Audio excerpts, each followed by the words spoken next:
I hope this works. Let me know in the comments. Can you hear me all right? Can you see me? I hope the setup works. I tried to fix it this time, but is it working? Hello, hello. I can't tell. Yes, it's working. Okay, great. This whole setting the live stream up is more stressful than anything else I'm doing. It's crazy because you don't really know if it works until you're live. So last time the internet was choppy. This time I wanted to fix it and got a really long Ethernet cable.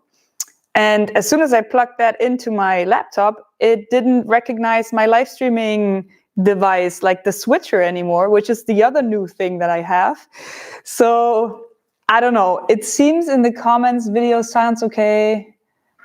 Yeah, okay. Please let me know if it's choppy. Maybe just write chop or something that's easy to recognize. If not, then this is the setup. Then this is done. Like, this will be the setup I'm working with, and I would be so happy if this is it. If it's choppy, I will have to look into the Ethernet cable. I did some research last minute, and it sounds like I need like a switcher or something, because then both devices need to be on the I don't know. I'm just glad it works now. Cool. How are you doing? I saw a lot of yo's in the comments. That's nice. I am super well. I am actually very relaxed. So I want to start this live stream with coughing. Covering my mic, sorry. Don't worry, that was just the coffee getting in the wrong pipe. I am super relaxed because I took the whole week to clean my shop and just do maintenance, which is something, if you have a shop, you know that you have to do it at least every couple months. In my case, you should do it every week, but I'm always so busy with the videos that these things, I rarely have time for them. So thank you, each and everybody who shows up for the live stream, because this live stream means that I have the whole week to just do all the other things that I never have time for, because producing the videos is always so time intensive that, I don't have time to clean stuff up. And by now, the stuff that I have so much stuff that it got to the point where when I need to clean my shop, that means I have to borrow my landlord's forklift. That's how bad it is. I need machinery to move things from A to B so I can truly just get stuff in order. And but I did some progress. And I think the metal shop area, which was a huge mess, ever since I moved here, I never really got it to the point where I wanted it to be. I moved some stuff around, and now I think next week I will do a welding project, and then you will see the new setup, and I'm very, very happy with that. So I'm always taking a couple minutes or seconds to check out forklifts, man. We all need forklifts. It makes everything so much. What do you do for a living? That's awesome. So that's exactly what I want to talk about, because ever since I started being on YouTube and documenting my process and all these things, I get the question, how do you, what is your job? Either people don't know that I'm doing this full time, which is absolutely understandable. I never knew. I followed Jimmy and the guys for years, basically, before I really understood that this is their job, because it looks like a hobby. It looks like so much fun, and just like a guy recording what they're doing over the weekend. But actually, this is a full-time job, and you can make a living off of it. And people are very interested in that. So I thought, let's do a live stream. Plywood, yeah, we need to talk about that too. Let's do a live stream and answer some of these questions. I also have my iPad here, so we can. What? My microphone looks like chest hair. Sorry, that looks weird. Can I do it somewhere else? Oh, this must be very annoying for you, the noise when I'm fiddling around with the microphone. Hold on, let's put it here. Hold on, let me turn it off so I can reposition it.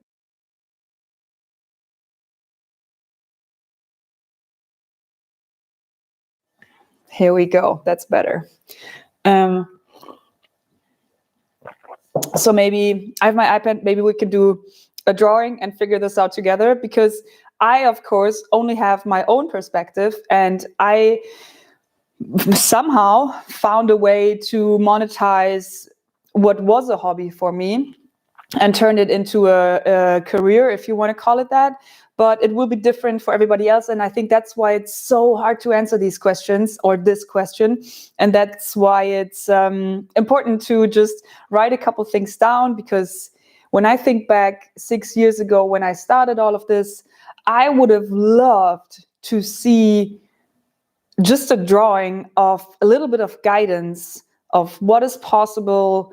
And I'm not giving any career advice here. Again, like, I'm just reflecting on the things that I learned over the last 6 years, and it might not work for everybody. It probably is very specific to my workflow. But again, like, it would have been so cool to get a little bit of insight in this whole YouTube as a business thing. So when because everything is backwards with me. I quit my job and then I found this career, but I was so unbelievably fed up with the job that I had, even though it was probably the coolest job you could get. I was a display artist for Urban Outfitters, which means I had my own shop. I had my own budget. Like, I had I think it was €1,000 or something that I could spend on materials and on markers, and I could go during my work time and see exhibitions, and I could go to the movies, and I was allowed to do everything. My biggest problem is that it wasn't my stuff, and I'm a very, very bad employee. I like to work when I want to work, and I'm very difficult. So I don't think my ex-bosses are listening, which is funny, though. I'm friends with most of them still, and they understand me. But I'm just a very, very bad employee, because I'm so specific, and I am very, very ambitious. And for me, all of this is personal, and it's very emotional, and that's not a good thing. In my case, this was not a good thing. I was too attached, too emotional, and too, I don't know. I wanted to do it my way, and you can't do it your way always, and that was not good for me. So I was very fed up with this beautiful job, which is fantastic. And I thought, like, if this dream job is not working for me, then I should probably try to be self-employed, because if this doesn't work, nothing else will work. And there was another situation, there was another conversation I had with an ex-boss of mine, and he just wanted me to do nothing for 2 weeks. There was a situation and they needed to figure stuff out. And he said, you know what, go to the movies, go to exhibitions, just don't do anything. And I managed to do that for half a day, I think. And then I called him like, hey, I had this idea, maybe I could do this. And he's like, no, don't do anything. And then next day I would call him again, like, maybe I could do this. Probably nobody would even notice that I did anything. He's like, Laura, don't do anything. And then he said, I don't understand why you are so complicated, because you get paid and you don't have to work. That's ideal. Like, enjoy this. You can stay home if you like, just don't do anything. And in my head, it was completely backwards, because I'd rather do the stuff that I want to do without getting paid than getting paid without doing anything. So there was another situation in my mind where it's like, if this is the way you see things, then you should try to work for yourself. Because if people call you over ambitious and over motivated, that's because you're more motivated than them. And that means if you're by yourself, then this could be the standard motivation and nobody would call you over motivated. So, yeah. Did working with Adam Savage and Simone help increasing your followers? I don't remember seeing big spikes, but it's definitely good for like street credibility, I would say. It's good for the brand, and especially if you work with somebody that's very well known and you repeatedly work with them. That I found is the most beneficial to grow. But I think collaborations just as a tool to grow your audience is not very effective, because it doesn't, if people don't like your work and they just follow you because you work with XYZ, then this is not a very engaged person or a very engaged audience, and that doesn't help your channel. So the size of the audience, of course, it's beneficial. If you do, if you have conversations with sponsors, they of course always watch the numbers, but the quality of the audience is so much more important. That's why I mean, for the ego, it's cool to have a viral video, but it's actually not that good for your channel, because it brings in all the people who don't know your work, who don't know the context of your work, and they are not very engaged. So you can have a 2 million follower channel, but still only 30,000 or 10,000 watch your videos. But these 10,000 are the important ones. Those are the ones that matter to you. And this is your community, not the 5 million that follow you because you were on TV or whatever. So that's not even what I wanted to talk about, but I hope that answered the question. Okay, cool. So just to rewind a whole bunch, the first question I think is the most important question. Like, but first of all is the what. What do you want to do? And then the most important question is why. Like, why, if it's career on YouTube, why do you want to do this? Why is it the YouTube career? Could you do this? Are there other options that you could do? And I think that's something why YouTube is so big in the maker community. Oh, Daniel, thank you. Here's 5 for hobby food. Nice. The trailer bar. Oh man, yeah, the trailer bar. We can talk about the trailer at the end of the video. I can tell you, it's so good. Probably, yeah, I will talk about it at the end of the video. So I think YouTube is so big in the maker community because there are very few actual jobs as a maker. If you are a carpenter, then you can be a carpenter. If you are a metal worker or a blacksmith, then there are traditional careers in that field. But if you are interested in everything a little bit, and you're not really into being a specialist in any one field, then YouTube is very attractive because it allows you to do all these things at the same time. And that's what, like, Jimmy was one of the first people where I understood that later when I listened to the podcast, I understood that this is his career, but I followed him without even realizing that I keep watching the same guy build on YouTube. And I thought it was so fascinating because it's the first time that I saw somebody else be so interested in all of these different fields and all of these different things, and using tools maybe in the wrong way, but it's still very effective. Like, he finds his own ways to work around products. You watch a Jimmy video and you can tell that he is self-taught, and that was something that was so appealing to me, because school and all these things, that was never very a good environment for me. So I'm completely self-taught as well, and I loved seeing somebody else doing that. I've never seen it before, and that was extremely inspiring. And that's why I think YouTube, it took years until I started my own career on YouTube, but that was the first time I connected these things together, that being self-taught and just playing around with stuff and having fun with material and being okay with not knowing stuff till the end is actually something that is okay. Other people do it too, and I've just never seen it before. That was really, really good for me. Yeah, as Marielle says, it used to be that jack of all trades was a negative thing, and now not. That's true. That's true. And I think, but that's a completely different topic that I don't know too much about. But for future jobs, these things will be very important. I think creativity, empathy, working with what you have, these are skills that are very, very important. And all the things that I learned in school, but again, like, this is me personally, and I think I'm very different than most people. So for most people, school is awesome and they learn a bunch of stuff, but I don't feel like I learned the right things in school. Now, YouTube is my school, or YouTube became my school. because I could research the things that I was interested in. So, oh, Trevor, thank you. Thumbs up. Oh, the coffee is so good. You see my little Ballastol cup?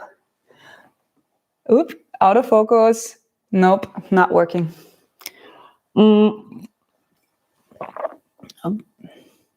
What's with the Velcro mat, MDF? I rarely work with MDF. Huh. I don't know. Get it? I don't get it. So, Renaissance woman. That's cool. YouTube is the new university. I completely agree. Okay, so the why is the most important thing. Nice, guys. Why you're so generous today? What do I do with all this money? Probably buy another trailer. Oh no, please don't make me buy another trailer. I'm so exhausted still. So the why do you want to be on YouTube? For me, the answer was because there simply was no other place for me to do what I wanted to do. Because yes, you could have a traditional career as a carpenter, but I was also interested in, I don't know, in everything, in bicycles, VCRs. I wanted to learn how to weld. I wanted to learn everything. So I didn't get into the whole maker lifestyle thing with the intention to turn this into a career. I essentially got into it just with the intention to be a sane person because I started very, very late. I think I was 27 when I started my workshop lifestyle thing. And I was so drawn to it that it was very easy for me to skip everything else. And like I lived in a trailer for 5 years because I couldn't afford the workshop and my apartment. So I quit the apartment, sold my car, bought a camper caravan, moved that into a shop and then lived there. That's how determined I was to be in a shop and to give this lifestyle a try. And that was I think that was my advantage to turn this into a maker career later on, because the hardest thing after you answered your guys, I think you're so inspirational. Anytime I can think about what should play this is nice. Glad you like the music. Thank you so much, Jared. And another one. God, what's happening? It's the end of the month. You should keep your money. But thank you so much, though. I really appreciate it. Thanks, Sabine. So the why, after you answered your why, is hey, I wanted to draw this. Hold on. We need to don't forget. Hold on. This will look like shit probably, but let's just write everything down, and then at the end of the conversation, we can maybe get it in order and have at least a sketch from. Hold on. I can't see a sketch from the stuff that we figured out. So, can you see that? I think you can. What was the first one? Number one is what? Like, what do you want to do? This is super important. Is it like what's the career choice?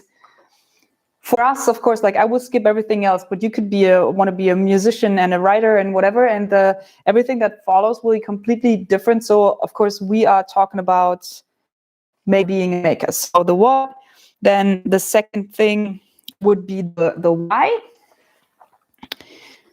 This is very, very important. That's why I'm circling it. And then the third thing is the how, and that's pretty essential too. And the why, there's an interesting thing. I might be repeating because I think I said this. Wait, is it for the why? Hold on, let me think about this for a second. No, you know what? This is not the why. This is the what. Hold on, this is the what. I was asked, hold on, this is the what. I was asked by Adobe a couple of years ago to give it to, oh shit, I forgot some. Florian, thank you so much. Loving your tiny campus, dreaming of an electric Ducato until electric Ducato sounds fantastic. Oh, it's choppy? Hey, is it choppy because of the iPad? So, thank you so much. Okay, hold on. Well, the iPad and see if it's not choppy, because I can also just write it down and then post it somewhere. Let's give it a try. But let me tell the story about the what. So Adobe asked me, video is frozen. It's not too bad. iPad is causing the chop. Okay, iPad is causing the chop. Then we're not using the iPad. Then you have to write it down yourself. God damn it! I want it to be like multi-camera. I will figure this out. Okay, I will unplug the iPad so it's not chopping anymore. This is iPad. Yeah, it's true. Nice. I'm considering getting into YouTube. How do I remain productivity in your content without getting too distracted by the filming process? That is very difficult. How do I write this down? Well, I mean, it's not very difficult. It's just a matter of optimizing your workflow. For me, when I decide that I will turn a certain project into a video, then filming it is part of the process, and it has to be 100% connected. Otherwise, at least for me, I will get too lazy to film. So if you're a maker, you will know once you finish something, there's this rewarding moment where you go like, yeah, yes, this worked. And I kind of brainwashed myself into only having this moment of celebration when I captured it on camera. And I think that's why I'm very focused on angles and that the image is good and like good quality. Thank you, Peter. Keep it up. So that this moment of celebration that is also instantly motivation to keep going and to continue the process, I only have that when I see it on the monitor of my camera. And I think that's how I trick myself into actually doing the documentation, because otherwise I would be too distracted. And I also really like to work fast, and you can't work fast if you constantly have to stop to film yourself. So my advice is to brainwash yourself into thinking you only deserve reward when you capture it on film. It sounds horrible, but it works. Okay. Adobe asked me to have a talk about following my dreams and how I made this career as a maker. And I thought about this and I got goosebumps because the follow your dreams is so cringy to me. It's a thing that people have on cups if they don't have cool Ballistol cups, you know. Follow your dreams is very, very, it's a very misleading thing to say, because you can't follow something if you don't know what it is, right?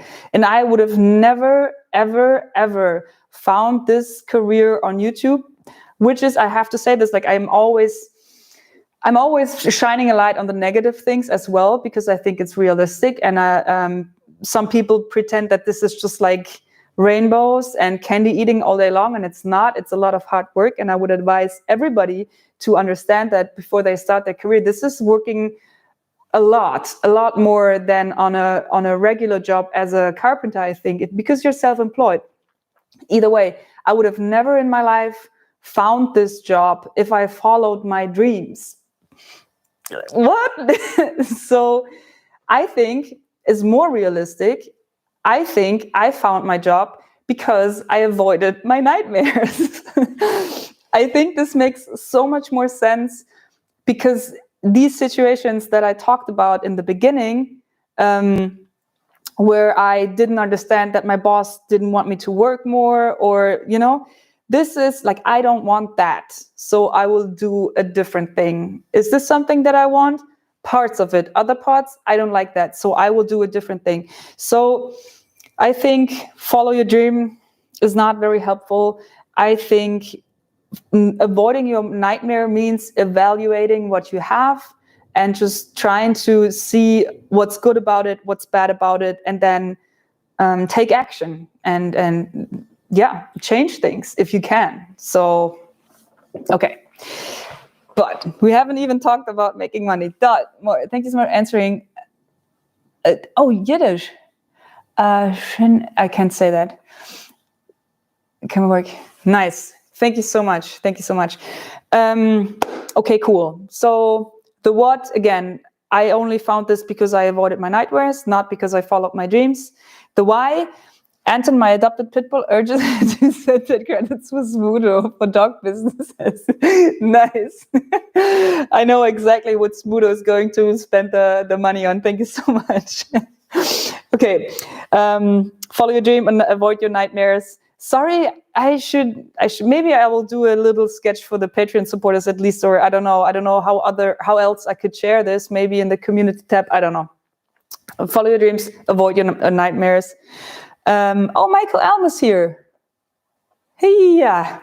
The why for me is because this job or what I wanted to do didn't exist. There was no other place for me.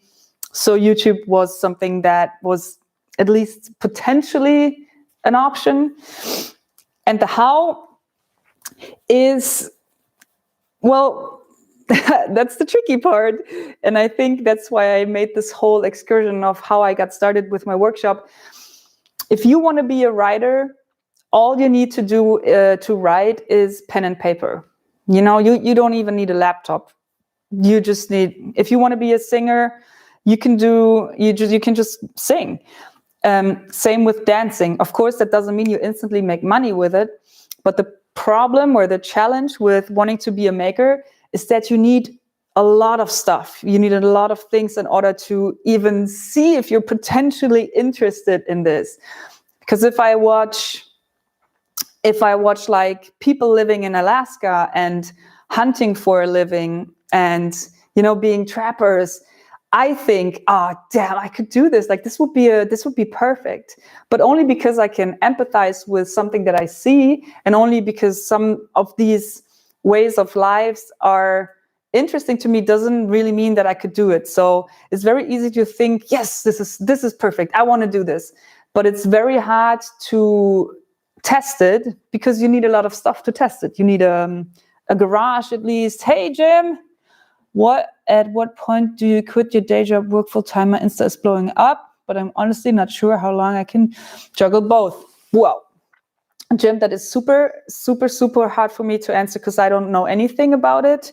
And that was one of the unfair advantages I had. I already quit my job before I even started making YouTube videos. And that's why it was very easy for me to go in full force, you know? That's tricky for me to say. I don't know. I think you have to know this. And there's also another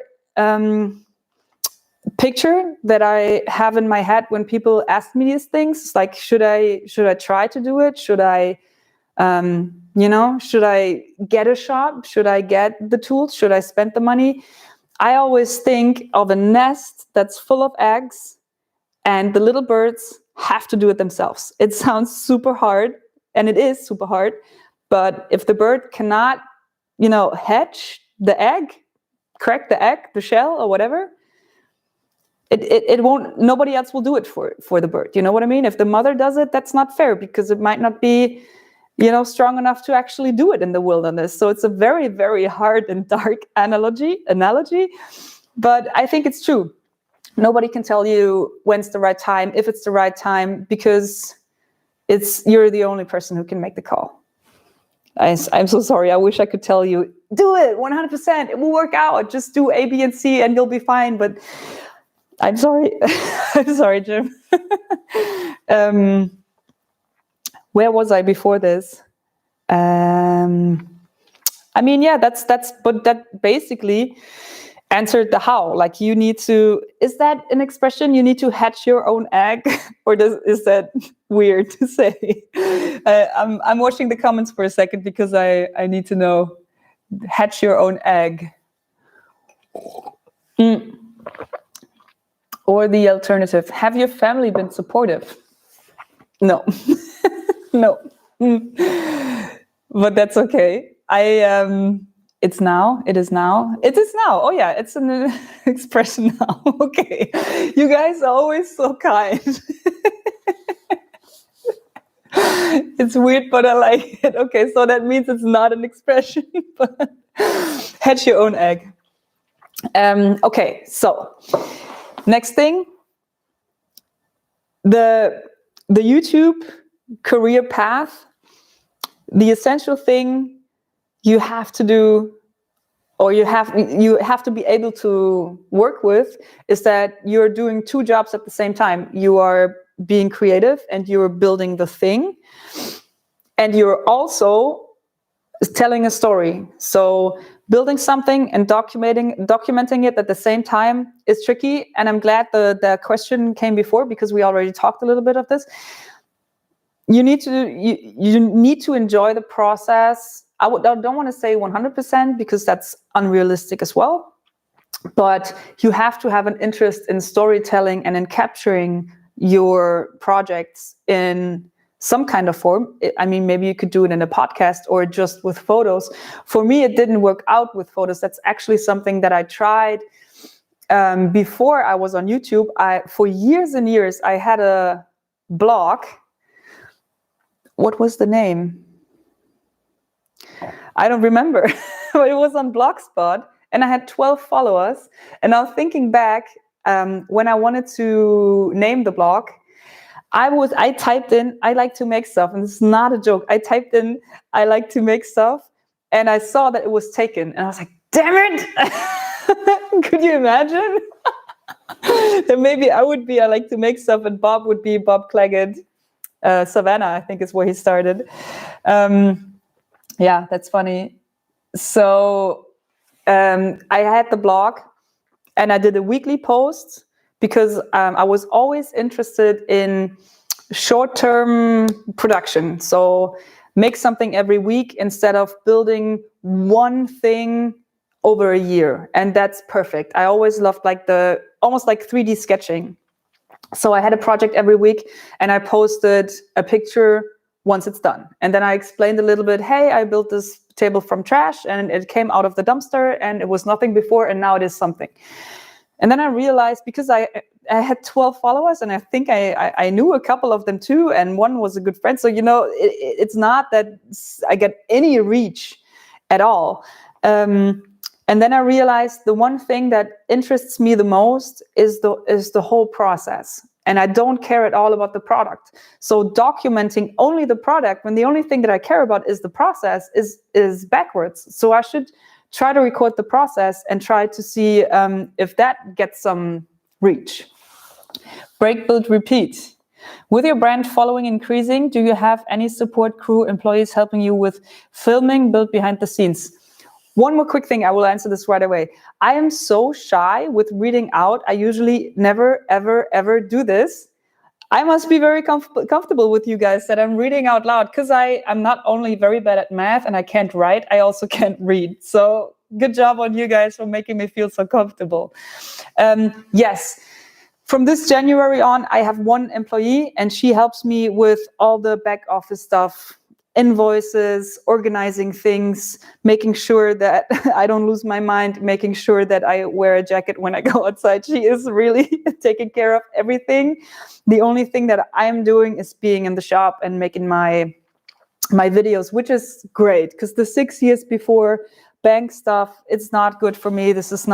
I'm not good at these things. So very cool that Janine is there. Unfortunately, she's sick right now. She has back problems, but she will be back hopefully soon. And then you will meet her. Linda, just a thank you for the inspirations. Your video, oh, sorry, I was distracted because I was watching how many people are watching. Your video is my reason I have lost the will to make things even in a small apartment. Yes, that's good, Linda. Keep going. Keep going. The size of the shop doesn't really matter. The most important thing is to do what you want to do, and it doesn't have to be in a huge environment. If this is what makes you happy, it's absolutely perfect. You shouldn't change a thing. So keep going. Dot, I'm so grateful that you're doing this. Oh, thank you so much, man. going on. That's so cool. I'm enjoying this. Has it been 50 minutes? I think we should go longer today. Okay. Completely forgot where I was. Okay, documenting the process. So this is part of the whole job. So this is something that you have to be comfortable with. Also, you have to be comfortable, I think, with being creative on a specific or on like reoccurring dates. There are channels out there, and again, like I'm only speaking for myself. Oh, thank you, Jennifer. Nice. I am only speaking for myself. There are channels like Simone's channel or Mark Rober. They upload a video a month and they do millions and millions and millions of views. With the content that I'm doing, that absolutely doesn't work because it's so specific, it's so niche. The ideas that I have, the projects that I do are never meant for mainstream. It will not work in the mainstream, for a mainstream audience. This is just for people who are very interested in how exactly I'm building things and that are just as weird as I am to be interested in watching me build a coffee grinder from windshield wiper motor. You know what I mean? This is not... if building stuff... to translate why building stuff is so freaking awesome and rewarding, everybody would have to be able to understand how cool that feels, and not a lot of people know that. So cooking shows work really great because everybody cooks or at least eats. And building is different. Building is special interest, and there are also different categories of building. So the weirder stuff gets, the more I'm interested in. The more specific it is, the cooler I think. It's like channels like Make It Extreme, who build machines from scratch. Like that's super interesting to me. Decorating or like buying IKEA furniture and turning that with easy tools in a better looking piece of furniture is not at all interesting to me. But it is for a way bigger audience than people who want to see how to copper a motorcycle tank. You know what I'm getting at? So yeah, it's what I want to say is do you know these little spinners? Is that called a spinner? The thing at the end of Inception where you turn it and then it keeps spinning? You are building your whole career on this little tip, and that is your creativity. And what keeps the thing going is your motivation, your determination, your energy, and your will to keep this going. And nothing else. So it's not a career on YouTube or a career as a maker is not this magical oil well that you found in your backyard and all you had to do is to find it, and now everything else just works and you can lean back and you will just get rich. Having the career as a maker is a lot of work and a lot of reoccurring work. You have to stay creative, you have to keep it going, you have to keep working, you have to push it. So if you don't absolutely love this, then maybe find a different how than on YouTube, because this is what it takes, I think. And again, like I don't want to crush any dreams, not at all. I just want to be realistic about the things that it takes. Still haven't talked about money though. Let's talk about money. Cool. Now, you know that you want to be a maker. Hey, Smooth. Can you see him? Come up. I can't move the camera. Up. He's lazy. Hey. Oh, no, he's too lazy. Again, always speaking from my perspective. Now you have the career. I think the people want to see you, Smoothie. One more time. Come up. No, come up. Hello. Come up. No, just come up. Yeah. Oh, Mäuschen. Oh, please don't unplug the camera. No, he doesn't want it. Oops, something wants to... He did something. Okay, I pressed okay. Is it working? Still working. Okay, considering, let's say you want this to be on YouTube, you started a career on YouTube, you love it, you enjoy it. Smoother, please don't run through the cables. Geh mal in dein Hundebett. Oh. He's just circling a camera, getting tangled up in the cables. Now, how do you monetize it? And I think there are different ways to do this.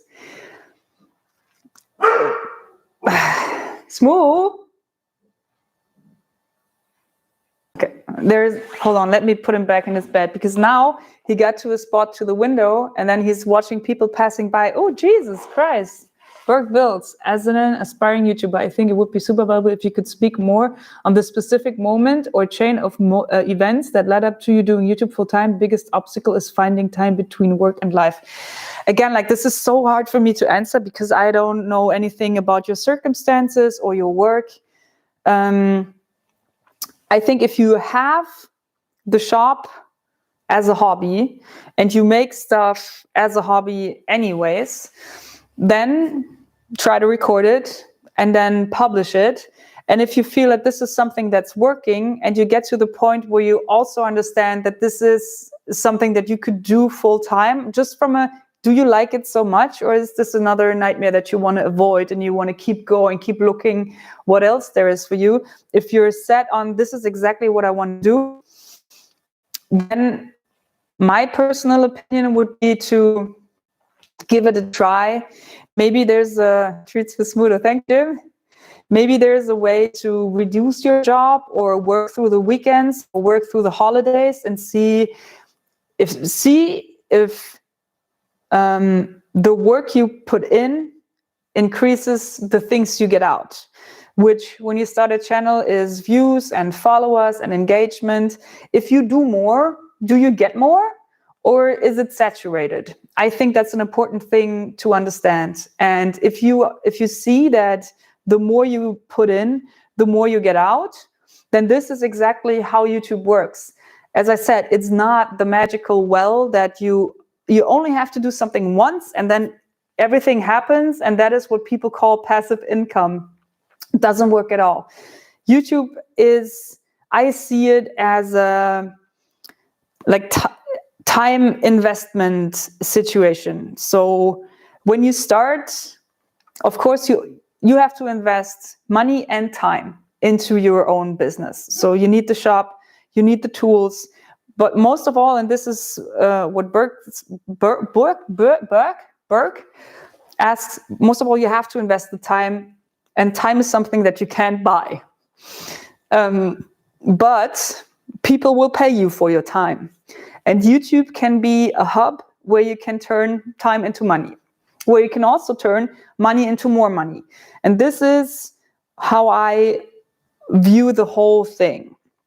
So when I buy a camper, which I didn't buy, I traded it, but if I buy a camper for 500 euros, let's say, potentially, this is an investment.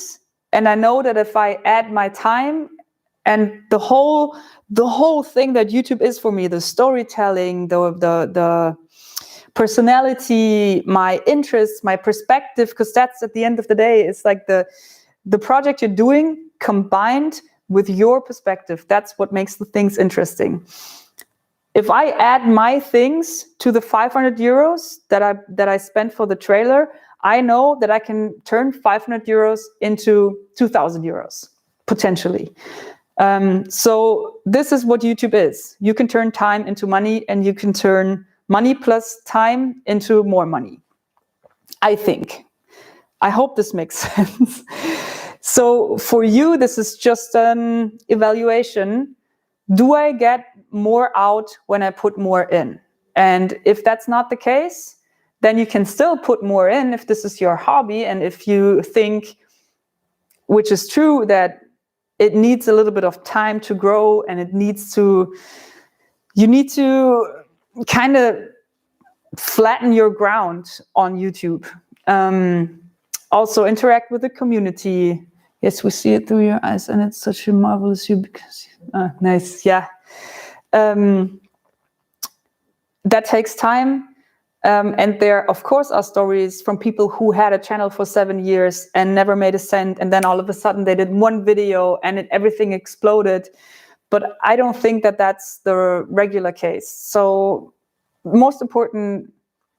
Do you really love this? Is this really what you want to do? Then I would invest, and then I would test it if that is the way it works. If you put in more, do you get more out?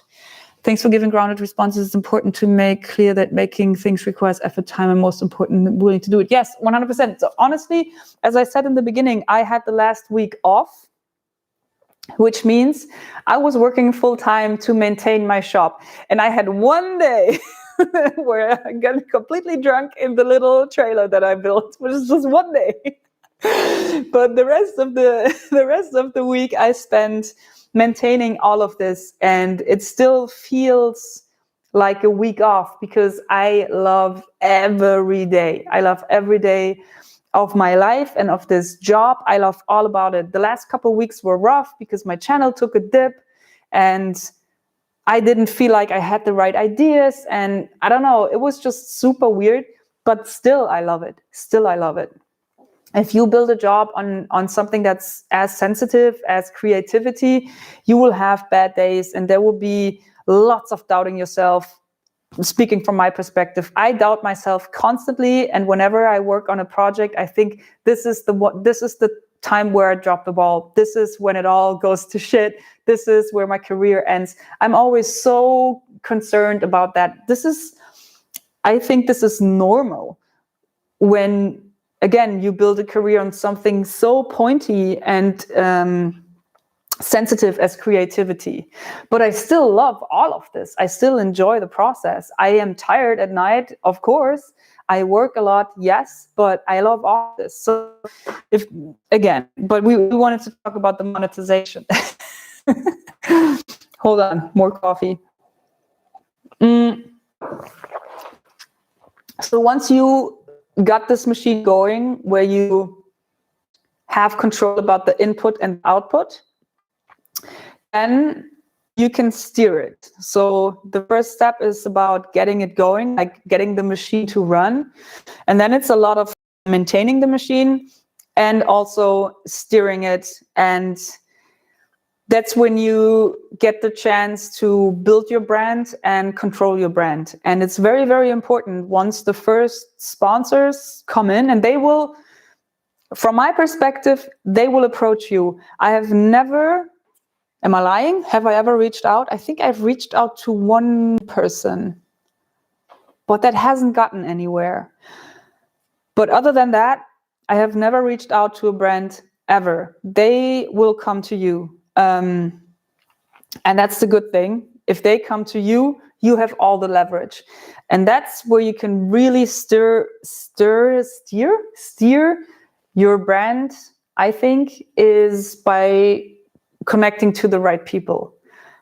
And it took me a little longer, and I said no to probably 95% of the things that were offered to me, and only said yes to the 5. But those brands are so awesome, and I am genuinely in love with, like, the brands that I work with: Festool, Leatherman, Fiat, Ballistol, Lincoln Electric. Like, what's not? They're great, fantastic brands. There's what's not to love about them.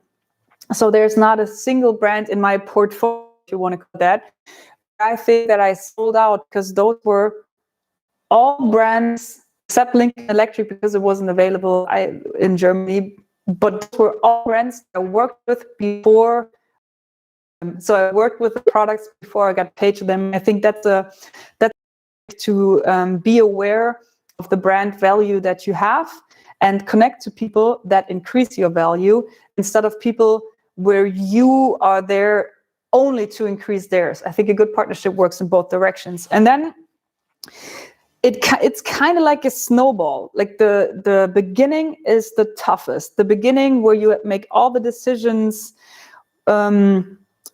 well, you guys also asked me, like, is it time to quit my job? How do I get started? How do I find a workshop? That's the hardest thing. That's the hardest thing, because you do all the work and you don't get paid for it. And then at a certain point, I feel there was a tipping point where I'm doing the exact same work that I did 6 years ago, probably a little bit more professional and with more intention and with more knowledge. But just from an energy perspective, I'm spending the same energy that I spent when I did my first video. And now a bunch of people pay me for it. So of course it gets easier. You know, I have different resources. I could hire my friend who's now helping me. But that's the whole tricky thing with being a maker as a career, because you have to invest in yourself, I think. Even if you just want it as a hobby, you have to invest, because not like being a singer, you don't only need your voice, or a writer that needs a pen and a paper and they can go for it. You need a bunch of stuff. That's another reason why community can be extremely important, extremely important. I personally was never into working with 20 people in one shop. I never liked that. But I know that there are a lot of people who enjoy that and who thrive from that. So connect to each other. Maybe you can share resources. This is a great way to get started, I think. Okay, let's do some comments quick. No, you know what? I need a coffee. God damn it. I'm so, like, this stupid iPad. How can we make this? Is there somebody, is Kiel there? Kiel? Somebody who knows if, like, do I have to hook up my iPad, the Livestream switcher, and my computer to the same network via Ethernet? And then it would work? I'll get a refill and maybe somebody would let me know. Please.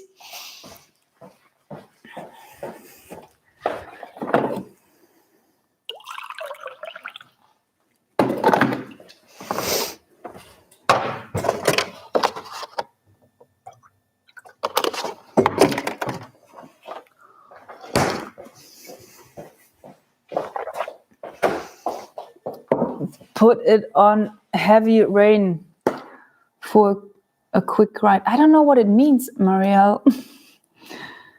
Heavy rain for a quick ride. I don't know. Airplane mode. Airplane mode? True. I mean, now it's too late. I don't want to start all over again, but it would be a lot easier to also for myself to collect my thoughts and to know what I'm talking about. If so, is it choppy now? Laura, how do you get, is it choppy now? Let me know. The grinder is the windshield weapon. Oh, now I get it, Maria. How do you get more views of your targeted audience? I don't think I don't target my audience, to be, I just put everything out there and I hope it sticks. Super unprofessional. Okay, guys, maybe that's it. Maybe that's it. Okay. Let's erase this down. We will forget, like, you have to remember what I said here. But now let's write something down, because I think it's so much easier. So if you answered all of these questions, Chop is back. Chopping is back. Can I catch the stream of videos make some... Okay, one person said Chop is back. Is it choppy? Write chop in the comments. If it's awesome, write yo in the comments. Okay. Okay. Your thing. And what I mean by that is, what are your income streams? Exactly. Let's talk about the income streams. So your thing, yo, nice, great. What I mean by your thing is all the stuff that you answer. What, the why, the how, your perspective, your story, everything that you would capture in your content, which can be anything, you know, but for this example, let's say it's a YouTube video.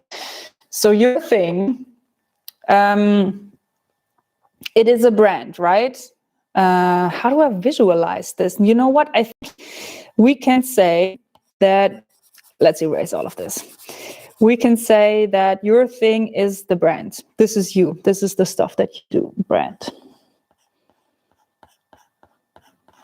Brand. Again, I don't know how to write, so please don't be mad if I misspell. The first thing, before I be good enough for me to pay for my shop and everything, that took a long time to get the YouTube income to be, and it's still like, if it was just YouTube, I couldn't make it work. It's all the other things. It's a combination of all the other things that make it work for me. So the first thing, except for, let's write YouTube, because that just happens. You will try to monetize as soon as possible, so you get the YouTube AdSense. The second thing I did was Patreon. And this is my favorite, my absolute. YouTube will not only pay you less money, but the algorithm will think, Laura's time is over, and Chop is back. Swirlies, Chop is back. Fuck. Okay. Total Chop. Let's hope. Something that helps me is having an accountability buddy. Still have to put in the work, but it helps to have someone in the same boat cheering you on. Any other small YouTubers here that want to start? Nice. Accountability buddy is nice. Is it better now? Is it still chopping? Okay. It's intermittent. Chop isn't that bad. Okay. You decide. Right. Write pad in the comments if you want me to draw, or write cam in the comments if you want to keep only this camera going so we don't have the chop. Or I could just, if it's just when I'm switching, then maybe I should put it on iPad, because I think it's more clear. Cam, hero, draw, cam. Okay, it's cam then. Right. Speaking of Patreon, I will try to finish the sketch, and I will put it, or at least like the list of income streams, I will upload it to. Hey, nobody wants my iPad. What the fuck? I bought the cables and everything. I should have asked you guys before. Okay. Patreon, first is the YouTube AdSense. If you do a video that performs bad, not only will YouTube pay you less money, Smoothie, I'm trying to focus, they will also think, it's not so interesting anymore, and they will, the next videos you do, they will not promote them as much, which is bad. So this can be a vicious cycle, which is what happened to me in the beginning of the year. Like, I think January was still okay, but mid-January it started to happen, and it was bad, and it got worse. It got to the point where before I started the camper, the last video I uploaded is still about 40-something thousand views, which is what I, on an average video, do on a day, and it's been a month. You know, like, that's bad. So YouTube will not only pay you less, they will also, sanction you? So Patreon, they are unconditional. Like, I love my dog and they love me back. At least that's how I see Patreon. They are there for the long run, and of course there's fluctuation. Some people drop out, others come in, and that's absolutely fine. But overall, this is a very consistent income stream, and I know that Patreon, they pay me for my creativity and not for my searchability, and YouTube pays me for my searchability and not for my creativity, kind of. So Patreon is absolutely fantastic. Hold on, I need to write it down myself, otherwise I will lose track. So we have YouTube AdSense, we have Patreon, we have sponsors, it's probably the order sponsors.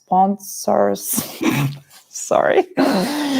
That's probably the order. YouTube first, then I got Patreon, then the first sponsors came in, and then the snowball thing happened where if you have the first cool sponsor, the next cool sponsor will be Anders Slund. Thank you, even though I murdered your name.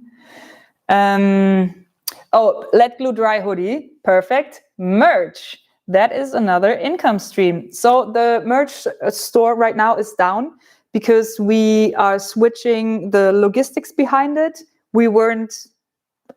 I don't want to bash anybody. We're switching the logistics behind it. And we're also changing the production. Now, the new stuff that we're producing right now is all made in Portugal, is all made as fair as freaking possible. So once this is back up, I think it will be April. We will have some cool stuff for you. So merch is actually a really good income stream as well.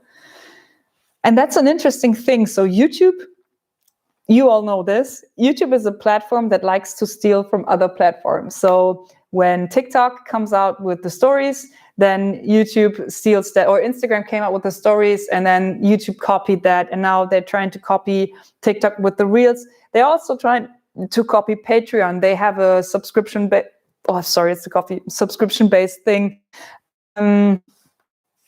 Merch is stuck on a boat. Yes, I'm working with Global Tactics. And I would advise you, and YouTube also offers merch, that you can sell merch over their site. Don't forget that YouTube is hatch your own egg. Hatch your own egg shirt. It's like a hatchet. Yeah, we should do that. YouTube is a business, and they can change one little thing that would mean that your business is over, if that little thing was important for you, for your business. So YouTube could say, I don't know, only people in America can monetize their videos, or only people who buy an account for $3,000 a month can upload videos. Those are changes that they will never do that. But just to clarify what I'm saying, like they could do a change that would mean for me, I cannot do my business as well there. So I don't think it's a clever idea to have the YouTube Patreon and the YouTube merch and the AdSense from YouTube and everything in the same basket. So I'm always trying to put all my different eggs in different baskets. So I'm on YouTube, I'm on Patreon, I organize my own merch, and I also organize my own sponsors, so that one thing breaks off, I still have the other things to live on. I also have a podcast, and we got an offer to monetize it from a big company, and we said no, because we didn't feel like I said with the sponsors for YouTube, I got so many offers from companies that I wasn't a big fan of. And it's not that I didn't say, I also said yes to companies that maybe weren't perfect, but I kind of used them as a stepping stool to get to Festool and to the companies that I really want to work with, in all honesty. But with the podcast, we got a big offer, and we said no, because this would have been a collaboration that would have hurt our creativity, our workflow, and that's very, for the sponsor, if our podcast would tank because of this collaboration, it doesn't matter to them.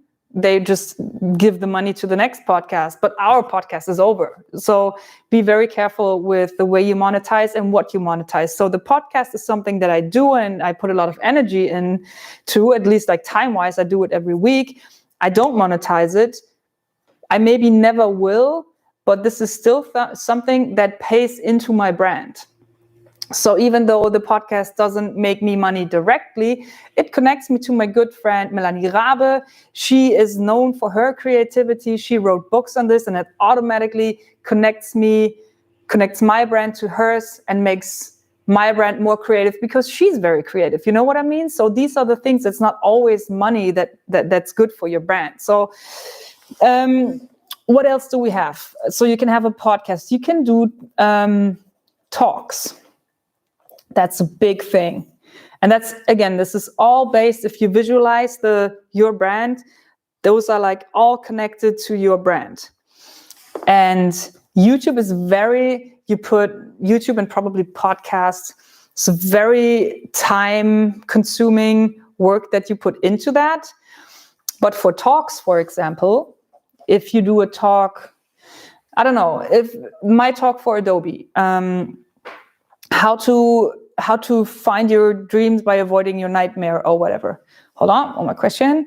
Wanted to let you know that I binge watched all of your videos. Jesus, that is impressive. Thank you, Ray. All of them. Yes, talk. There are, shit, I completely forgot what I said. The talks. So your brand, all the things, you put a lot of work into YouTube, and the things that you learn about, the talks. Like Adobe wanted me to talk about how I found my dream job, and I said by avoiding my nightmares. I did this talk for Adobe, and it was work to write it, but now I have it, and I could do it for other businesses as well. So it's still not passive income because you have to go there and you have to do the talk over and over again.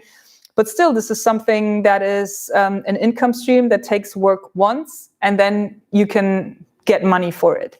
Or books, like a book might be a good thing. I know that, hold on.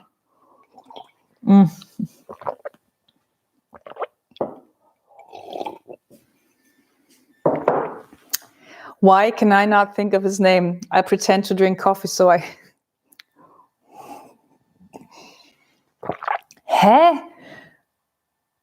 Completely blanking on Making It podcast. Jimmy, Bob. I listen to it every week. I'm completely blanking. You will know it. David, yes. I'm so sorry. That was weird. Because it's probably because I've been talking for 80 minutes. David, Adam too, he has a book. David Picciuto, Adam Savage. That's something you make the work once, and then you can have income from that. Another thing that's also very heavily connected to your brand and is a direct competition to the stuff that you would do on YouTube is to do TV. That's something that I'm interested in because I like the switch of formats. Making something for YouTube and making something for TV could not be more different. So YouTube is all me. It's all about my ideas, and it's all about this super niche content. And I'm not speaking to a broad audience. I'm only speaking to my fellow weirdos who are into these things just as much as I am. And TV is always about finding the common ground. Where is the piece of the story that's interesting to a broader audience? And I think the first time I worked for TV was for a kids show. There were 2 teams. I would take them to the scrapyard, and they get a challenge, like you have to build a boat, and then they collect their scraps. We take it to my shop. They build the stuff, and then they have a competition. And that's something that in this show it was okay, but generally I hated that whenever there's a show about making on TV, it is about competition, about saving money, or about something ridiculously like over-engineered or exploding, or it's not in essence, this is not why I'm interested in making stuff. I'm not interested because I want to save money. That would be insane. I'm also not interested into blowing stuff up all the time. Like, it doesn't have to be so exciting. I'm also interested in just building a chair, even if it's a boring chair, just the process of making something, and that is hard to do for TV. So now I've been working with Sendung mit der Maus for 3 years now, and they are fantastic because they allow me to take my time to figure this out. It's a different audience because this is a kids' TV show, but they see what I see, and they understand that it's hard to translate that. And so I did 3 episodes that I produced myself I wrote them and I built them, but I was working with a production company. I kind of produced them myself though, because there are assholes. And now they are giving me more episodes, and I just founded my own production company, so I can do it all by myself now, which is incredible. So now I have the time to figure this out. We're getting there, I think. And this is another stream of income that also, because Sendung mit der Maus is a big deal in Germany. The mouse, which is the character, it turned 50 a couple weeks ago. 50. A program that runs for 50 years. Can you imagine? So this is not only, because I grew up on that show and I love it, this is not only a prestige thing for me, it's not only income for me, it also pays into my brand big time because it's such a prestigious thing. So same thing with the sponsors. I get contacted to participate in shows that are about competition, that are about time. Oh my God, you have to do it fast. You can only spend $50. You can blah. I get contacted for that all the time. And I always said yes. No, always said no, because think about your brand always first. Like money second, but brand first. Does this help you? Is this something that will get you further? Is this something that pays into your brand, or is it something that's more like a cash cow? And cash cows could be great, but when it comes to TV, I've never heard of that actually happening. I did 1 episode for a format that I was not happy with. And at the end of the day, I didn't make the money they were promising me. I didn't even promote it because I was so embarrassed by it. I did not have good experience with the film crew because everybody's under such high pressure. I think it's not worth it. So like the sponsors, wait for the one thing where you are so excited that you cannot go to sleep at night. Like, that's good. That's the threshold a TV show should have, and also a sponsor should have, where you're like, I cannot believe they called me. Like, this is the people you want to work with. Also collaborations, I think. Hi, Laura. Hi, everyone. Another beginner YouTuber here. Thank you for a ton of inspiration. Oh, you are super welcome. Thank you so much for the support. Dude, 1.5 hours. Should we do one more, like 30 more minutes? Are you still there? You are consistent. They're still nice. Okay. Write yo in the comments if you want to do 30 more minutes, or if you want to wrap it up, write no. No or yo in the comments. Now I'll take a second to drink my coffee. Oh my God, did you see that? I spilled my coffee. All right, let's go. Let's keep going. This is my first live stream that's over an hour. Yo. Nice. Okay, let's keep going. So, TV. What else do we have? Another thing that pays into your brand, I think, but more, probably not your brand, but the community, which is extremely important. It's the foundation of everything. Is events where you meet the people from the community, where you can catch up. And this is something that you usually spend money on. That's why I mention it. Sometimes it's good to invest into the flight or the hotel or just the time to be at a certain event. But from my experience, it's so valuable just to connect to the people that you're talking to, like a bunch of those folks. We drank a coffee or a beer together, or hung out, or saw a campfire, or just talked beside the whole YouTube madness. And that's good for my mental health too, you know, mental health is something that we should talk about too. That's good to have an image of people. So, I mean, Marielle is one of my really, really good friends from the community. We met over YouTube. We were connected over Patreon. We hung out a bunch. We talked personally.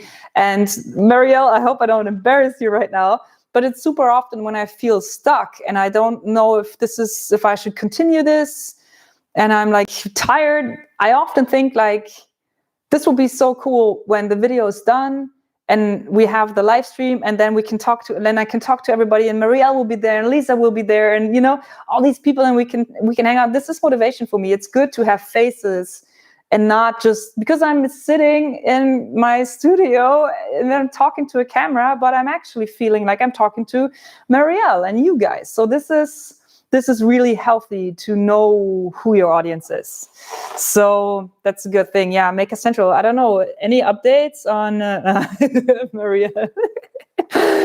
Any updates on how the Make a Central thing is going? I can't imagine it's happening. Idea, how about getting us fellow weirdos to show your crazy stuff on your channel, talk about what we were thinking during the design? Hold on, what? How about getting us fellow weirdos to show off our crazy stuff on your channel? Talk about what we were thinking during the design. See, I don't think that would be a good idea, because the brand. I think it would be a cool idea to make a completely new channel where it's all about that. But you have the YouTube machine works. You get what you give. So if I do a lot of camping videos, I will build a camping audience. And that's another tricky thing with the whole maker thing, because we are skipping topics every week. And that's why it's kind of hard to build an audience, because not everybody is interested in all these different things. So if I make if I had a clean woodworking video, only woodworking, I would have a very different audience than the audience that I have right now. And if I have a clean camping thing or welding or whatever, you get the point. So if you do stuff that's out of the ordinary, and I am so invested into skipping themes because that's the audience that I want to build. I want to build an audience that is interested in whatever, and they will watch whatever because they're just like me, interested in everything. So these series like the Horsebox Camper, that was tough for me because it was so monothematic and I lost interest. And I also don't want an audience that's just here for camping. But I think the Horsebox Camper, judging from the camper series that I did now, which I intentionally kept to 3 videos because I don't want to build this solo camping audience. But it worked so well because I built this camping audience last year. You know what I mean? And I kind of don't want to do that. I want to have an audience that's interested in everything. So if I wanted to build a turntable next week, I could do that. And that means I probably have a smaller audience than I could have if I would only do plywood projects. But this is still my what and my why and my how. So it's very important for me to not go only after the audience that I could have, but for the job that I want. And this is a week-to-week decision that I go for stuff like the copper thing where I knew like nobody will give a shit, but I want to do this. But so many people are here for camping and for making barbecues. They don't care. But if you give in, then you will get this mono-interested audience that will force you to only do videos about camping stuff. So I think that's an interesting thing to keep in mind. So to your question, if I now do a video where it's about other people's work, I would kind of destroy this whole thing where I am trying to get the audience that's interested in my work, and they come for my perspective, which I appreciate. That's the best thing that could happen to me. That people don't, I mean, there are projects more successful than others, but I used to like you so much better when you did camping stuff. You know what I mean? So I don't want to overwhelm anybody with now introducing more and different projects and other creators, because that would kind of destroy the narrative of the audience that, or of my channel that I'm put a lot of work in building into. And it also wouldn't help the people that I feature a lot. I think it would make more sense to build another channel for that, but I don't have the time. But that's another interesting thing. David Picciuto, I remember his name now. I'm super sorry, it's embarrassing. He had a show called Makers and Shakers.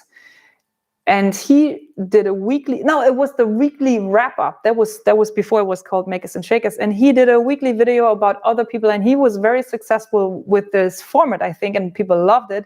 But that's exactly what I said. Like, he wanted to do his own projects. But if you are here to see if you even like YouTube, if this is something that you could be interested in, why not make a format like that, where it's more about the community and you are the curator, but you highlight other people's work to get a feel for it? Why not? Try it. Try it, absolutely.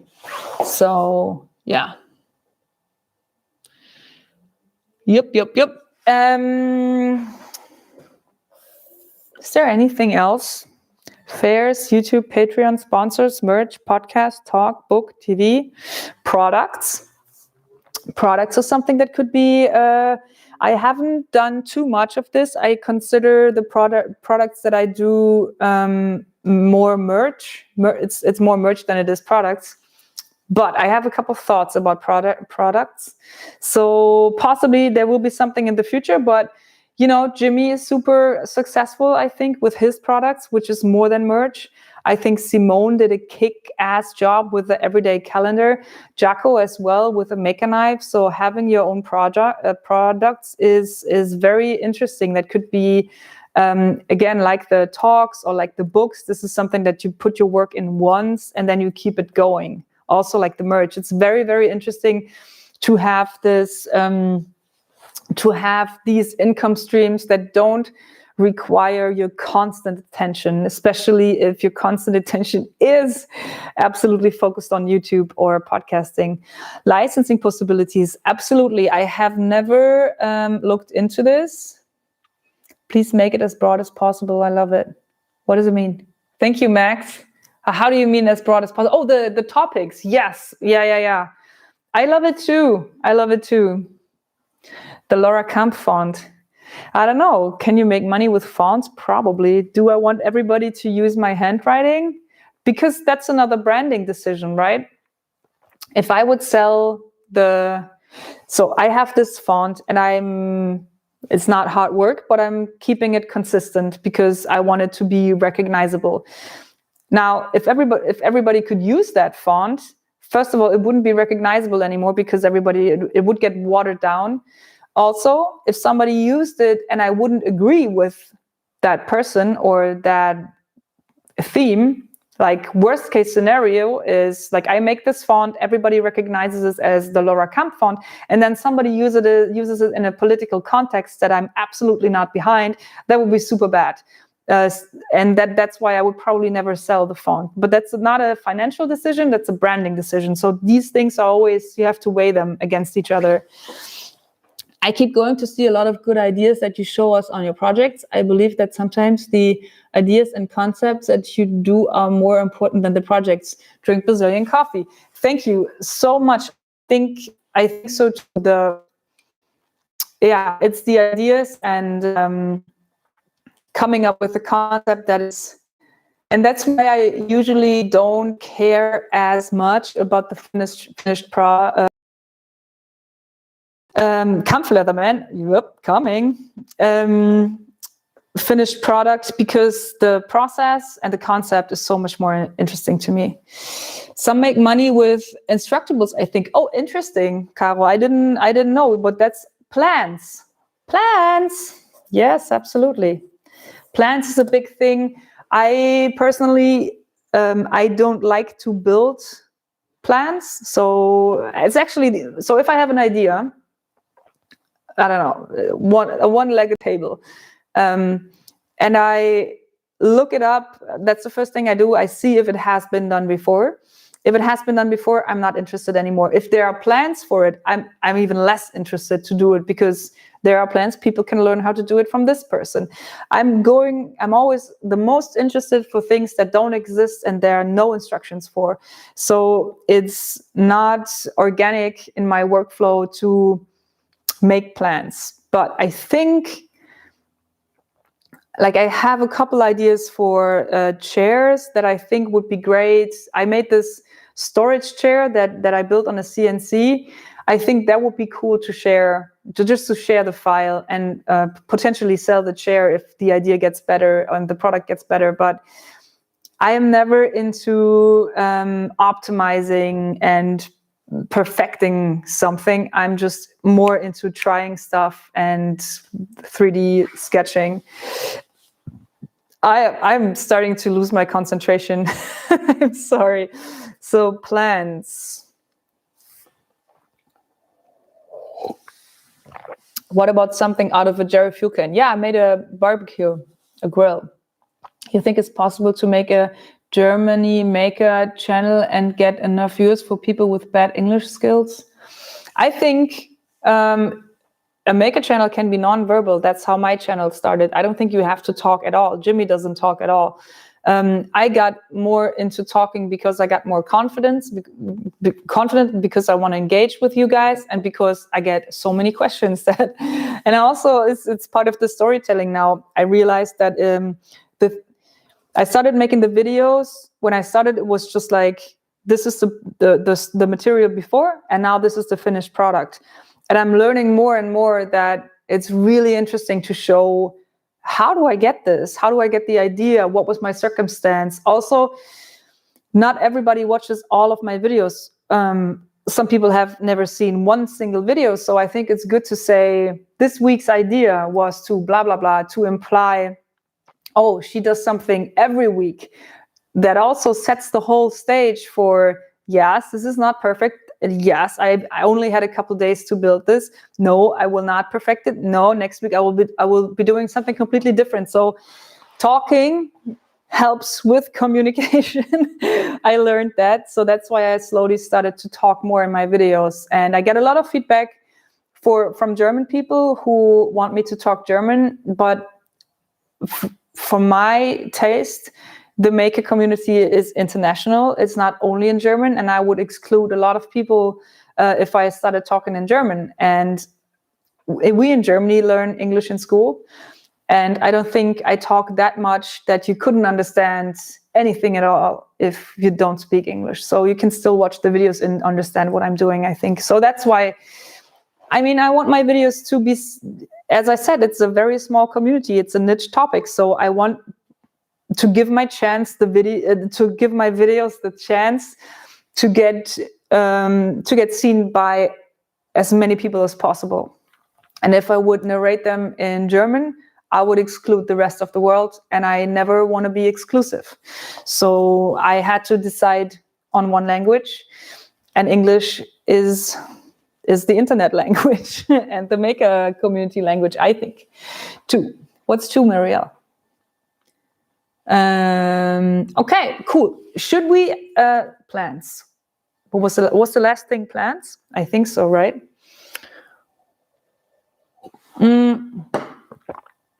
Language choice is perfect. Thank you so much.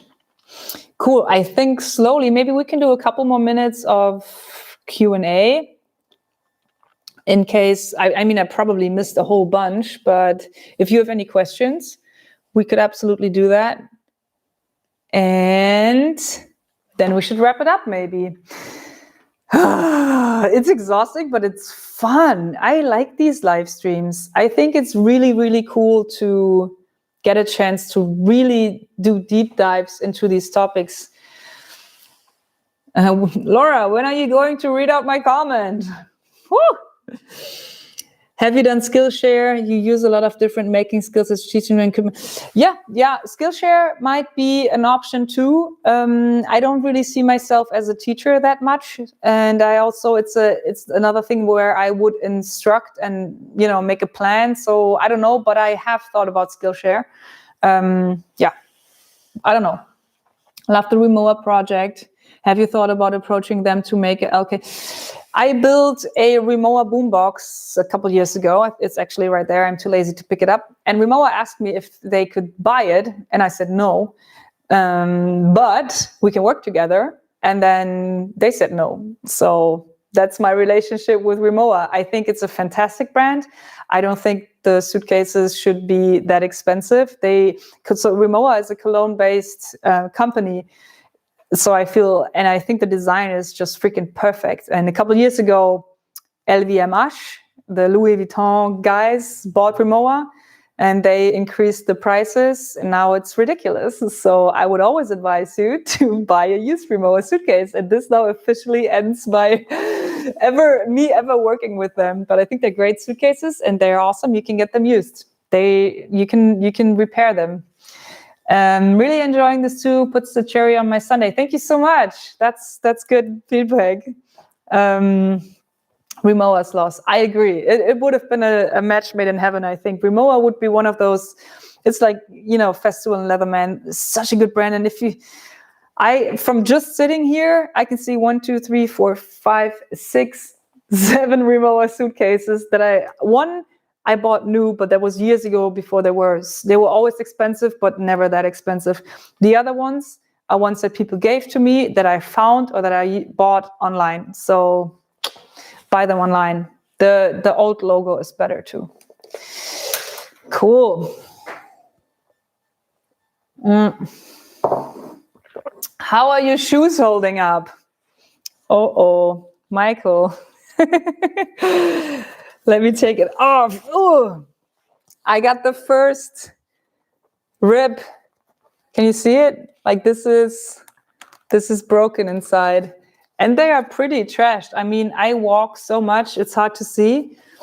But this is all completely worn down. This flat thing here was like this in the beginning. So they are getting a lot of use. I don't know when we are returning them. But I want to see how the others look. Because I'm on my feet all day long. I work a lot in the shop, and I also walk Smudo a lot. So I think they will be in the top most destroyed shoes. But it usually takes me 3 months to break a pair of shoes. So they are doing good. Not Laura proof, nope.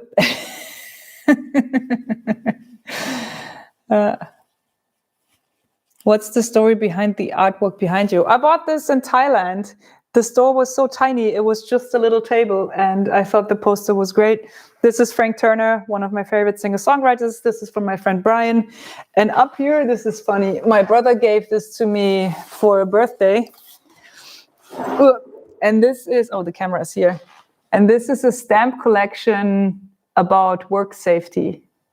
So I actually remember these stamps when I was a kid. And then he found 2 sheets and he gave it to me for a birthday. It was really cool. I love it. My brother is funny. Hold on. Ooh, check this out. This is a note from Tom Sachs, Always Be Knowing, from 2017.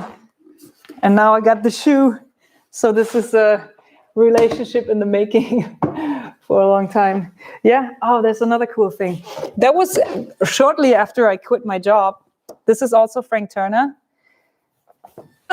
And these boxes, so that I already quit my job, but that was before YouTube. That was actually probably the month I started making YouTube videos. So Frank Turner came to Cologne, and he had this super limited gig, right? In my favorite location in Cologne, the Underground, which they now tore down. It doesn't exist anymore. So he had this concert for 200 people. So I wrote him a message like, I will build whatever, but please let me into the concert. And he said no. And then I wrote his guitarist, is like, listen, I can build you anything. I just need 2 tickets to get into the show. And he's like, yeah, cool, build whatever. So I built him these lights, but in tiny, and they were like these lights, but in a very tiny version, like this. And that was after, so I came up with a design for these lights. The story is completely backwards. It was like steel light boxes with a plus and a minus, because the album that he just released was called Positive Songs for Negative People. So I thought the plus and the minus would be cool. So I gave him the lights. He let me in. And then they even put the little lights on stage, which was like, I think I cried in the audience. It was so good. And the concert was so good, just like 200 people in my favorite venue. And it was just perfect. And then afterwards, the producer came to me and he said, can you make us these lights in bigger? I was like, what? Of course. So they gave me the job to build 4 of these. So these are obviously 2 of them. And they're completely made of steel, and it was so good. And after the show, we drank a couple of beers with the band. It was just the best experience. And then I made the boxes, and they barely fit into my van, and I drove them all the way to England to see, I think, the first 3 shows, like like a nerd, because I had all access area tickets. And then we brought them there, and then we traveled with them on our way back and saw 3 shows. It was so good. And Smudo had a backstage pass too. That was pretty good. Yeah, that's a good story, I think. All right, cool. Any more questions? Otherwise, I think we should wrap this up because I need to pee from all the coffee. Yeah, I want to come back. I want to travel again.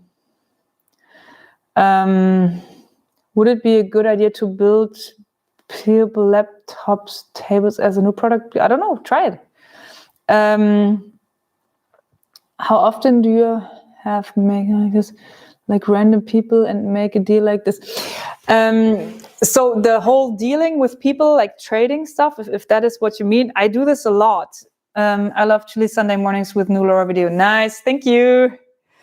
I trade all the time, and I'm also always looking for used stuff that people don't want anymore, that I can buy for cheap and then turn into projects. I do that constantly, and this is something I learned from the camper video, where I made this a part of the story, that I actually didn't buy the camper, but I traded it for an old Festool saw, and people were so engaged with this, and to me this feels normal because I do it all the time. The only thing I buy is my food, and the rest I try to trade.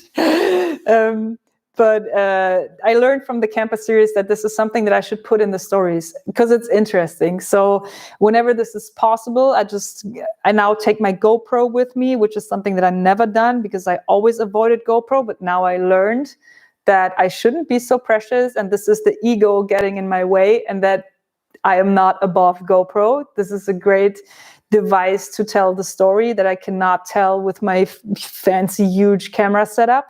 So I learned from that I will take the GoPro with me, and whenever I find something, I will try to document it. The problem is that sometimes I find stuff, I put it in my workshop, and 2 years later, I will turn it into something. So it's not always so immediately that it goes from A to B in a week, which is the story that I need for my videos. And I don't think I will be archiving my, in 2016, I found this little lamp, and then 16 years later, I turned it into a boat. So this will not happen, but at least I will take the GoPro with me for these cases where I know, oh, this is perfect.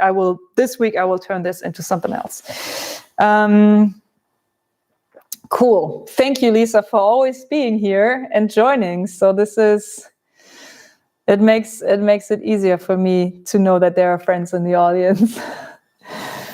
I can get GoPros to open right in Premiere. Dominic Phillips. Hi, Laura, you're a big inspiration, and I learned a lot from all your videos. Keep it up. Thank you so much, Dominic. I'm glad my videos do something. Cool. Guys, thank you so much. I think we'll wrap it up. Again, I need to pee. This was fun. This is almost 2 hours. I kind of want to make it 2 hours now. No, you know what? I can do 10 more minutes. I want to make this 2 hours. Because I never made a 2 hour live stream, and this should be 2 hours long. Cool. Is there any more questions? Pen and paper. The comments are a little, who isn't your friend? Bleib sauber. Make it 3 hours. Oh yeah, hit that like. How long does it take to edit the videos? Before I started talking in the videos, I got it down to, from importing the footage to pressing upload on YouTube, I could do it in 2 hours. I got so quick. But adding the moderations, like the ins and outs and the little in-betweens, and also sometimes like a title card and different, because my videos get a little longer, so I can't do it with 1 or 2 songs.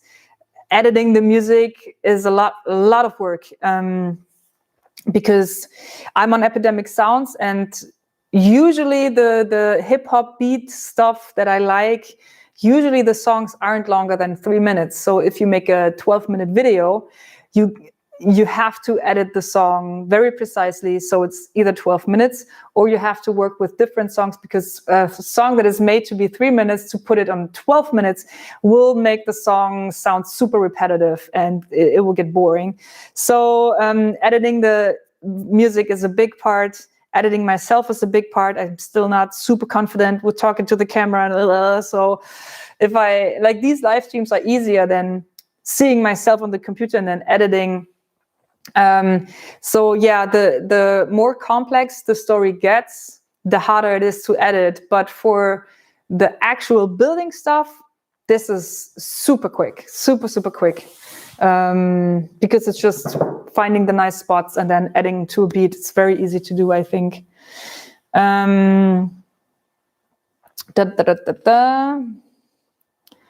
Always, oh, it's so fast. Hold, do you make a mess and clean after the project or clean during? I clean after, and Ellen helps me keep the shop clean. But yeah, cleaning is something that I usually try to do Sunday nights or Monday, but because it's nicer to start with a fresh shop next week. But I'm also usually very tired Sunday nights because all the work is behind me that I don't do it. But tonight I'm going to do it. What skill do you want to learn next? I want to get more into leather working. I traded a really cool leather sewing machine that's like hand cranked and has like this little tiny arm, so you can do tight stitches. So this is something I want to get into more. Hey, Smoothie. Clean all the time. My question was, I know you're very busy. What are the plans with Smoodo's Instagram account? I hope that Janine can maybe do it, because I don't have time to do it. So once Janine is back, I think she could do it. Favorite beer? Zunftkölsch. Oh, of course. Where's a way to extend music in Adobe Audition? It's a quick and seamless. You can extend it. Really? You can extend it? Okay. I need to look that up. This is a really good information. Extend music, Adobe Audition. Nice. Thank you so much. I will look this up. This is really cool. Make a video of the cleanup. Nah. Is it 6 more minutes? So yeah, Smoother wants my attention. He wants me to go for a walk. Yes, Smoother wants to go for the bathroom too. That's true. We went on 2 huge walks yesterday. He was so tired. He fell asleep while laying down in the bed. I think we did like 15 or 16 kilometers yesterday in the forest. He was trapped because I walk 16 kilometers. He walks at least 3 times as much because he goes back and forth. So he was super tired. Laura, what's your hobbies? That is a good question, because I don't have a hobby, I don't think. I like to watch movies. I like to play PlayStation every once in a while, but I'm too busy for hobbies. My hobby is my job. Love the signs you use in your videos, definitely part of your brand. Thank you, Tony. I think you mean the gaffer tape stuff, right? Yeah. Best album you're listening to these days. I just rediscovered an album that I really like. Hold on, I will get it.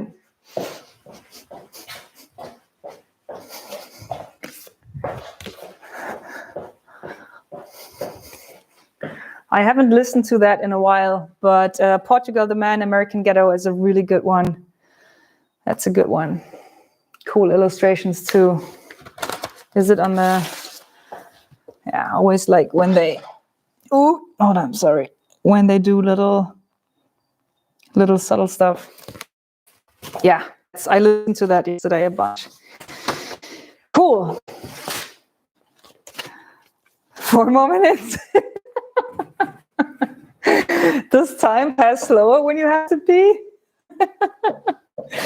So when you're buying your next camp trailer, I think maybe I will do it once a year. Because, yeah.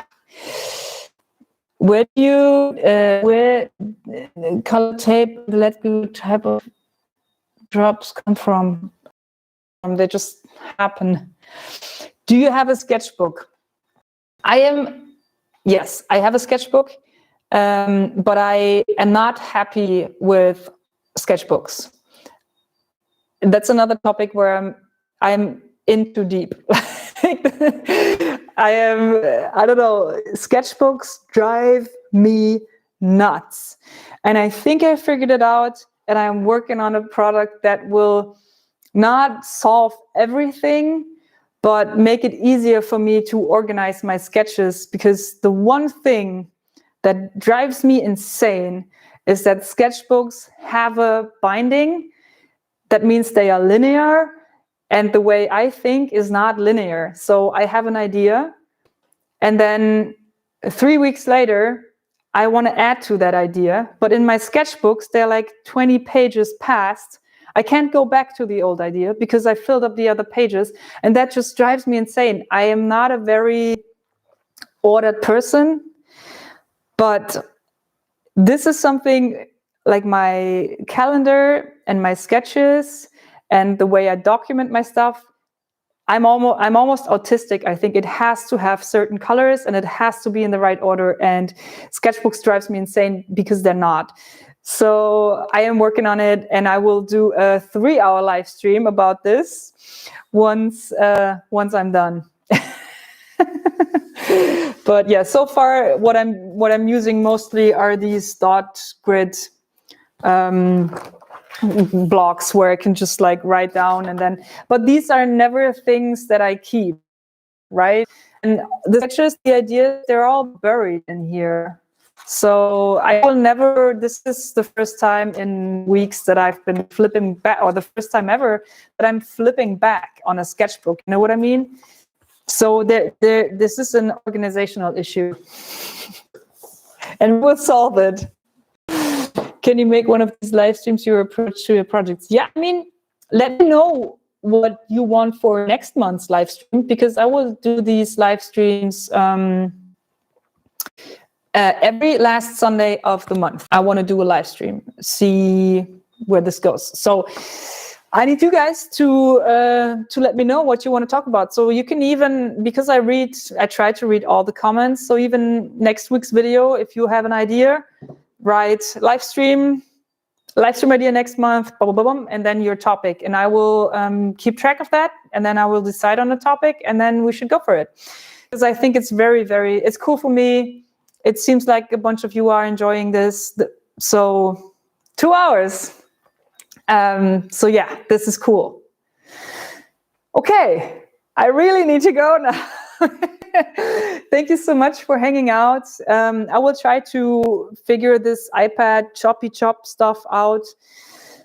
Maybe I can have a picture-in-picture thing, as some people suggested. So that would be the best solution, I think. Thank you so much for staying here. And then I will see you. Oh, hold on. Where's the button? There it is. Okay.